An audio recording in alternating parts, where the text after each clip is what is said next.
കവിതയിലും സാഹിത്യത്തിലും തന്റേതായ ഇടം നേടി നിരവധി പുരസ്കാരങ്ങളും അംഗീകാരങ്ങളും നേടിയ വർഷങ്ങളോളം കൊമേഴ്സ് അധ്യാപികയായിരുന്ന മായ അനൂപ് മികച്ച സാഹിത്യകാരിക്കും കവിയത്രിക്കുമുള്ള കേരള സംസ്ഥാന കലാസാഹിത്യ ക്ഷേമനിധി ബോർഡിന്റെ യുവരത്ന അവാർഡിന് അർഹയായി.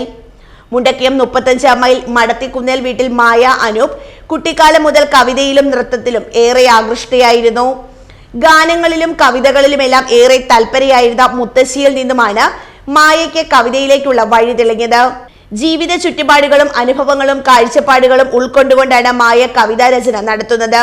കൂടാതെ സാഹിത്യ രംഗത്തും മായ തന്റേതായ വ്യക്തിമുദ്ര പതിപ്പിച്ചിട്ടുണ്ട്. വിഷുവിനോടനുബന്ധിച്ചാണല്ലോ സാധാരണ കണിക്കുന്ന പൂക്കൾ വിരിയാറുള്ളത്. എന്നാൽ അല്ലാത്ത സമയത്താണ് ഈ പൂക്കൾ വിരിഞ്ഞ് കൊഴിഞ്ഞ് വീണ് കിടന്നത് ഞാൻ കാണാനിടയായത്. അപ്പോൾ എനിക്ക് വിഷമം തോന്നി. കാരണം ഈ കണിക്കുന്ന പൂക്കൾക്കും ആഗ്രഹം കാണത്തില്ലേ വിഷുവിൻ്റെ തലേദിവസം വിരിഞ്ഞ് വിഷുക്കണിയിൽ ആ കൂട്ടത്തിൽ ചേരാനായിട്ട് അത്ര ആഗ്രഹിച്ച് വിടുന്ന പൂക്കളായിരിക്കാം. അത് പക്ഷേ ആ സമയം തെറ്റിപ്പോയി അതറിയാതെ വന്നതുകൊണ്ടാണ് ഇപ്പോൾ വിരിയാനും ആരും ശ്രദ്ധിക്കപ്പെടാതെ നിലത്ത് വീണ് കിടന്ന് പോകാനുമുള്ള സാഹചര്യം ഉണ്ടായതെന്നോർത്തപ്പോൾ അങ്ങനെ ആ മനസ്സിൽ നിന്നുള്ള ഒരു വിഷമം തോന്നിയതിൽ നിന്നും ഉണ്ടായൊരു കവിതയാണ് എനിക്ക് ഏറ്റവും ഇഷ്ടപ്പെട്ടൊരു കവിതയാണ് കാലം തെറ്റിവിടർന്ന കണിക്കുന്ന പൂക്കൾ.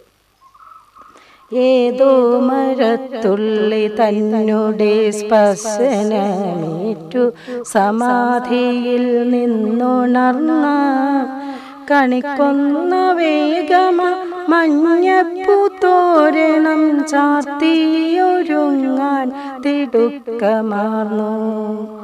വിഷു വന്നു പോയാലോ എന്നുള്ള ചിന്തയിൽ പച്ചില പുടവയുടുക്കാൻ പോലും സുഖസുഷുപ്തി വിട്ടുണർന്നവളന്നയ്യോ പാടെ മറന്നുപോയി തിടുക്കം മൂലം.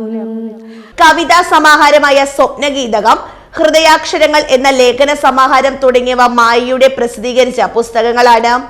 നവഭാവന ചാരിറ്റബിൾ ട്രസ്റ്റിന്റെ ചുനക്കര രാമൻകുട്ടി സ്മാരക പുരസ്കാരം, പൂവച്ചൽ ഖാദർ ഫൗണ്ടേഷന്റെ പൂവച്ചൽ ഖാദർ പുരസ്കാരം, ഗീതാഹിരണ്യൻ പുരസ്കാരം, കലാനിധി ഫൗണ്ടേഷന്റെ ശ്രീ പാർത്ഥസാരഥി പുരസ്കാരം തുടങ്ങി 20ഓളം പുരസ്കാരങ്ങളും ധാരാളം ആദരവുകളും മായയെ തേടി എത്തിയിട്ടുണ്ട്. ഞാൻ വളർന്നു വന്ന വീടിൻ്റെ അന്തരീക്ഷമായിരിക്കാം ചിലപ്പോൾ എനിക്ക് കവിതയ്ക്ക് ഉള്ളിൽ വിത്ത് പാകിയതെന്ന് എനിക്ക് തോന്നുന്നു. കാരണം എൻ്റെ ചെറുപ്പത്തിൽ എൻ്റെ വല്യമ്മ നന്നായിട്ട് കവിത ചൊല്ലുമായിരുന്നു. ഭാഗവതമൊക്കെ വായിക്കുമായിരുന്നു. നന്നായിട്ട് കവിത ചൊല്ലുകയും പുസ്തകങ്ങൾ വായിക്കുകയും ഒക്കെ ചെയ്യുമായിരുന്നു. അപ്പോൾ അത് എൻ്റെ മനസ്സിനെ നന്നായിട്ട് സ്വാധീനിച്ചിരുന്നു. പിന്നെ എൻ്റെ അമ്മ നന്നായിട്ട് പാട്ട് പാടാറുണ്ട്. മാമന്മാർ, കുഞ്ഞമ്മമാർ, ഒരു കുഞ്ഞമ്മ കവിത എഴുതാറുണ്ട്. അപ്പോൾ ആ ഒരു ഗൃഹാന്തരീക്ഷമായിരിക്കാം ചിലപ്പം എൻ്റെ ഉള്ളിലും കവിതയുടെ ഒരു വിത്ത് പാകിയതെന്നാണ് എനിക്ക് തോന്നുന്നത്. പിന്നെ പക്ഷേ എൻ്റെ ചെറുപ്പത്തിൽ മുതൽ എനിക്ക് നൃത്തത്തിലായിരുന്നു കൂടുതൽ ശോഭിക്കാൻ കഴിഞ്ഞത്. കാരണം നൃത്തത്തിൽ ഒരുപാട് അംഗീകാരങ്ങൾ കിട്ടിയിട്ടുണ്ട്. യുവജനോത്സവങ്ങളിലൊക്കെ പങ്കെടുത്തിട്ടുണ്ട്. ഒരുപാട് സമ്മാനങ്ങളൊക്കെ കിട്ടിയിട്ടുണ്ട്. എങ്കിലും പിന്നെ നൃത്തത്തിൽ നിന്നും എനിക്ക് പിരിഞ്ഞു നിൽക്കേണ്ടതായിട്ട് വന്നു. വീണ്ടും അത് പുനരാരംഭിച്ചിട്ടുണ്ട്.